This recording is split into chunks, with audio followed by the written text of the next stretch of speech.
Jérémie, chapitre 9. Oh, si ma tête était remplie d'eau, si mes yeux étaient une source de larmes, je pleurerais jour et nuit les morts de la fille de mon peuple. Oh, si j'avais au désert une cabane de voyageurs, j'abandonnerais mon peuple et je m'en éloignerais, car ce sont tous des adultères, c'est une troupe de perfides. Ils ont la langue tendue comme un arc et lancent le mensonge. Ce n'est pas par la vérité qu'ils sont puissants dans le pays, car ils vont de méchanceté en méchanceté, et ils ne me connaissent pas, dit l'Éternel. Que chacun se tienne en garde contre son ami, et qu'on ne se fie à aucun de ses frères, car tout frère cherche à tromper, et tout ami répand des calomnies. Ils se jouent les uns des autres et ne disent point la vérité. Ils exercent leur langue à mentir, ils s'étudient à faire le mal. Ta demeure est au sein de la fausseté, c'est par la fausseté qu'ils refusent de me connaître, dit l'Éternel. C'est pourquoi ainsi parle l'Éternel des armées. Voici, je les sonderai, je les éprouverai, car comment agir à l'égard de la fille de mon peuple?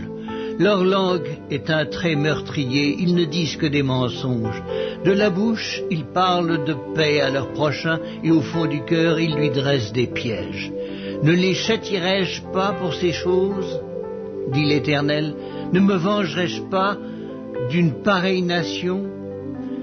Sur les montagnes je veux pleurer et gémir, sur les plaines du désert je prononce une complainte, car elles sont brûlées, personne n'y passe, on n'y entend plus la voix des troupeaux.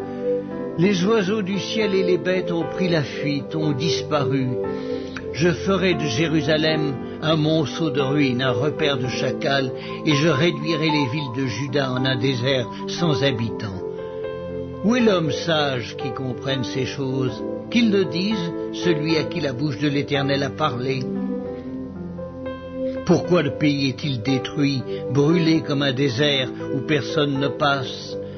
L'Éternel dit, c'est parce qu'ils ont abandonné ma loi que j'avais mise devant eux, parce qu'ils n'ont point écouté ma voix et qu'ils ne l'ont point suivie, parce qu'ils ont suivi les penchants de leur cœur et qu'ils sont allés après les Baals, comme leurs pères le leur ont appris. C'est pourquoi ainsi parle l'Éternel des armées, le Dieu d'Israël. Voici, je vais nourrir ce peuple d'absinthe et je lui ferai boire des eaux empoisonnées. Je les disperserai parmi des nations qui n'ont connu ni eux ni leurs pères, et j'enverrai derrière eux l'épée jusqu'à ce que je les ai exterminés. Ainsi parle l'Éternel des armées.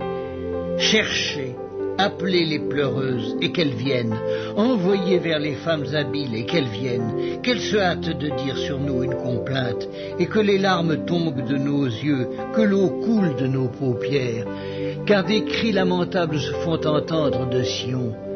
Et quoi? Nous sommes détruits, nous sommes couverts de honte, il nous faut abandonner le pays, on a renversé nos demeures. Femmes, écoutez la parole de l'Éternel et que votre oreille saisisse ce que dit sa bouche. Apprenez à vos filles des chants lugubres, enseignez-vous des complaintes les unes les autres. Car la mort est montée par nos fenêtres, elle a pénétré dans nos palais. Elle extermine les enfants dans la rue, les jeunes gens sur les places. Dis, ainsi parle l'Éternel. Les cadavres des hommes tomberont comme du fumier sur les champs, comme tombe derrière le moissonneur une gerbe que personne ne ramasse. Ainsi parle l'Éternel, que le sage ne se glorifie pas de sa sagesse, que le fort ne se glorifie pas de sa force, que le riche ne se glorifie pas de sa richesse, mais que celui qui veut se glorifie d'avoir de l'intelligence et de me connaître, de savoir que je suis l'Éternel qui exerce la bonté, le droit et la justice sur la terre, car c'est à cela que je prends plaisir, dit l'Éternel. Voici, les jours viennent, dit l'Éternel, où je châtierai tous les circoncis qui ne le sont pas de cœur, l'Égypte, Juda, Édom, les enfants d'Ammon, Moab, tous ceux qui se rasent les coins de la barbe, ceux qui habitent dans le désert, car toutes les nations sont incirconcises et toute la maison d'Israël a le cœur incirconcis.